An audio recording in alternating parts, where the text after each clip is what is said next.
ఏపీలో TDP, Janasena, BJP పొత్తు కోసం తీవ్రంగా శ్రమిస్తున్న పవన్ కళ్యాణ్ కి మరోవైపు సొంత పార్టీలో టికెట్ల తలనొప్పి పెరిగిపోతోంది. ముఖ్యంగా ఈసారి తమ కూటమి తరపున అత్యధిక సీట్లు కైవసం చేసుకోవాలని భావిస్తున్న కోస్తా ప్రాంతంలోని ఉత్తరాంధ్రలో సీట్ల వ్యవహారం పవన్ కళ్యాణ్ కి చికాకు తెప్పిస్తోంది. తన సీటు కంటే ఇతరుల సీట్ల కోసమే పవన్ కళ్యాణ్ ఎక్కువగా రిస్క్ తీసుకోవాల్సిన పరిస్థితుల మధ్య ఆయన ఇవాళ విశాఖ పర్యటనని ప్రారంభిస్తున్నారు. నిన్న మొన్నటి వరకు ఉత్తరాంధ్రలో కీలకమైన అనకాపల్లి ఎంపీ సీటుకి పార్టీలో చేరిన సీనియర్ నేత కొనతాల రామకృష్ణ పేరుని పవన్ కళ్యాణ్ దాదాపు ఫైనల్ చేశారు. అయితే ఆ తర్వాత ఎంట్రీ ఇచ్చిన తన సోదరుడు నాగబాబు కన్ను కూడా ఈ సీటు పైన పడింది.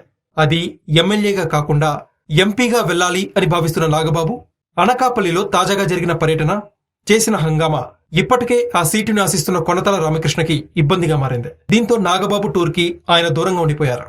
దీంతో నాగబాబు స్వయంగా కొనతాల రామకృష్ణ ఇంటికి వెళ్లి చర్చలు జరిపారు. అనకాపల్లి ఎంపీ సీటులో తాను ఎమ్మెల్యేగా కొనతాల పోటీ చేస్తే బాగుంటుందని సూచించారు. దీనికి ఆయన అంగీకరించలేదని తెలుస్తోంది. ఈ నేపథ్యంలో పవన్ కళ్యాణ్ ఉత్తరాంధ్ర టూర్లో కొనతాలతో భేటీ అయి దీనిపై పరిష్కారం చేయాలని భావిస్తున్నారు.